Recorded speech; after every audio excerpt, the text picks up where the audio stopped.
Estamos aqui em Nice, no mar da Côte d'Azur. Não está azul porque o sol foi embora. Mas mesmo assim é lindo aqui. Perdemos sol porque a gente foi no Museu Matisse e acabou ficando tarde. Aí o sol foi embora. Olha o Vitor sentado na praia. Fala um oi, Vitor.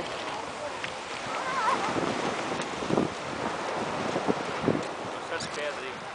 As pedrinhas, o mar é todo de pedrinha. O mar não, a praia de pedrinha. Ó, cheinho de pedrinha, não é areia.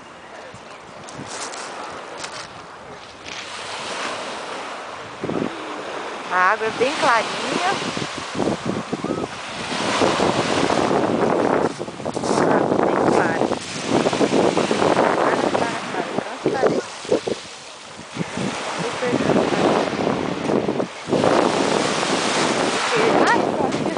É isso aí.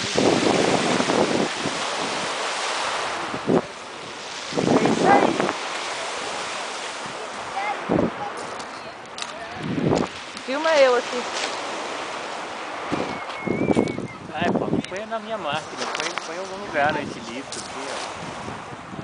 Vai mostrar isso aqui, tá na frente da luz. Não é eu. Calma. Vou jogar na praia, botinha.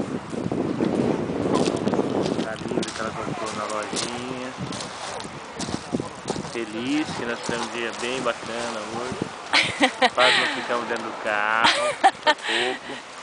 Em vez de a gente curtir esse mar aqui, Sol danado. sol maravilhoso, nós estamos correndo atrás das coisas.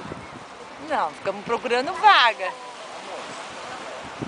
Maravilha. Aqui é impossível de achar vaga. É pior que o Rio de Janeiro, pior que qualquer lugar do mundo. Você fica horas e horas procurando vaga. Você fica tanto tempo procurando vaga que o sol vai embora.